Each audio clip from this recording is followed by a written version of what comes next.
Азыркы темабыз Кыргызстан кайра куруу жылдарында. Башкача айтканда 1985-90 жылдардын аралыгында Кыргызстандагы саясий жана экономикалык абал боюнча комментарий берели.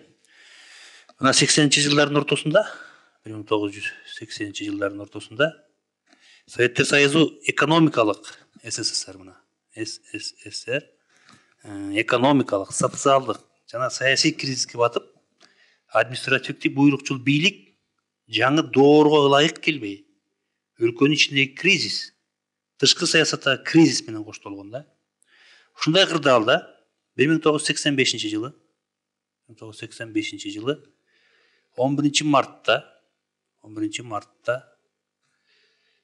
КПСС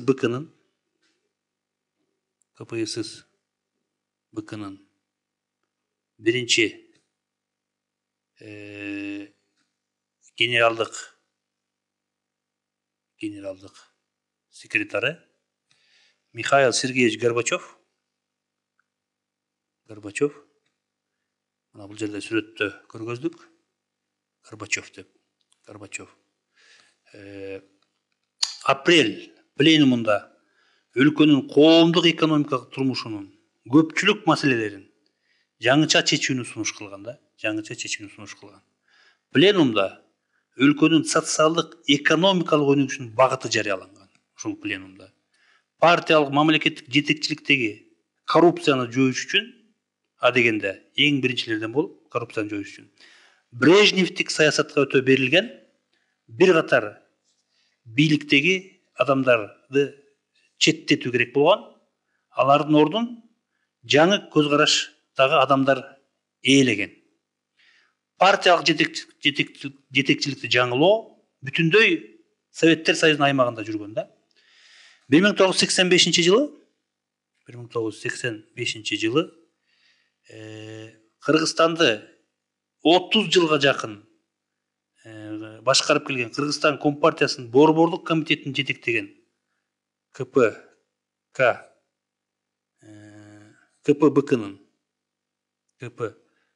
биринчи катчысы, Кыргызстандын катчысы Турдакын Усубалиев кызматынан бошотулуп, анын ордуна, мына бул жерде жазылып сүрөттү коюп койдук, Масалиев.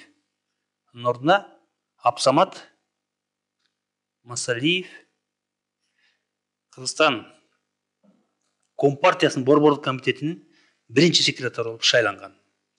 Горбачев КПСС БКнын 1987 жылкы КПСС БКнын январь пленумунда айкындуулук деген жаңы саясатын жарыялаган. Айкындуулук деген жаңы саясатын Михаил Сергеевич Горбачев жарыялаган. 1988-89 жылдарда СССРде, анын ичинде Кыргызстанда жаңы кырдаал түзүлүп 1988-89 жылдарда СССРде жаңы кырдаал түзүлүп, кайра курууга жалпы эл массасы, коомдук уюмдар активдүү катыша баштаган. Кайра куруу процессине коомдогу элдер активдүү катыша башташканда, коомдук турмуштун саясатташы тездик менен жүрүп, жаштардын алгачкы дискуссиялык, ошол Кыргызстанда дагы саясий клубтары пайда болуп, алар коомдук турмуштун актуалдуу маселелерин кызуу талкуулашып, өздөрүнүн пикирлерин эркин билдире башташканда, Кыргызстандын калкынын саясий жигерди активдүүлүгүнүн өсүшү, улуттук аң сезимдин көтөрүлүшүнүн шартында Кыргызстан Компартиясынын толук көзөмөлүндө турган Кыргызстан СССР Жогорку Совети, ушул активдүү саясий өсүштүн, улуттук аң сезим көтөрүшүнүн шартында 1989 жылы 23 сентябрда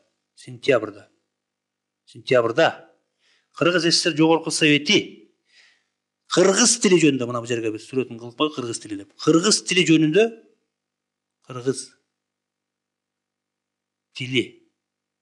жөнүндө мыйзамды кабыл алган. Бул мыйзамдын негизинде кыргыз тили мамлекеттик тил деп жарыяланган. Орус тили улуттар аралык катнаш тил катары таанылып, республикада жашаган бардык улуттардын тилдеринин тең укуктуулугу жана эркин өнүгүшү камсыз кылынат деп белгиленген. 1989 жылы 1989 жылы 12 декабрда СССР Жогорку Советинин кезексиз 22 сессиясы кабыл алган. СССРдин конституциясына өзгөртүүлөр жана толуктоолор эл депутаттарын шайлоо жөнүндөгү мыйзамдардын негизинде СССРде биринчи жолу элдин эркине ылайык жогорку бийликтин органы СССР эл депутаттарынын съезди негизделген.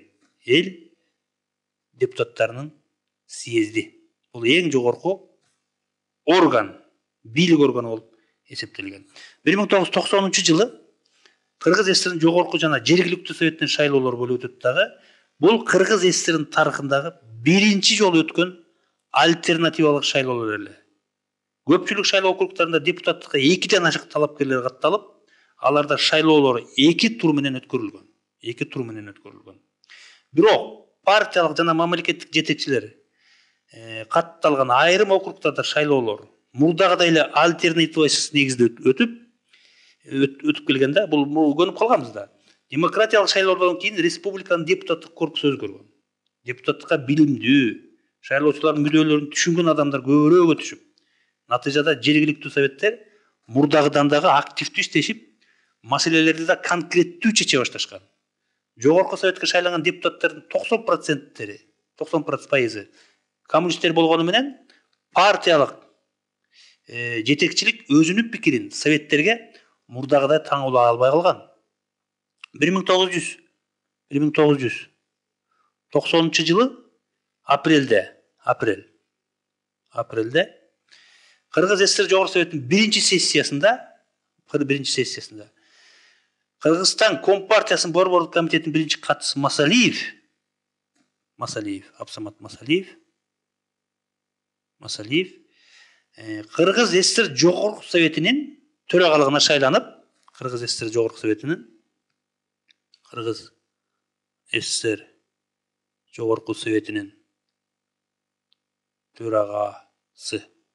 төрагалыгына шайланып, мамлекеттик башчысынын укугун алган. Сессиянын жүрүшүндө мамлекеттик бийликтин укуктарын тактоо, президенттик бийликти киргизүү жөнүндө сунуштар айтылган. 1990 жылы март айында өткөн СССР эл депутаттарынын 3-чү съезди партиянын коомдогу жетекчилик ордун бекемдеген. Конституциядагы 6-чы статьяны алып таштоо жөнүндө чечим кабыл алган.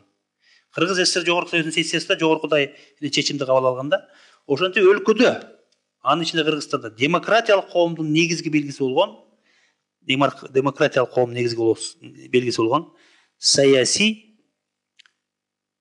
плюрализм жана көп партиялуулук үчүн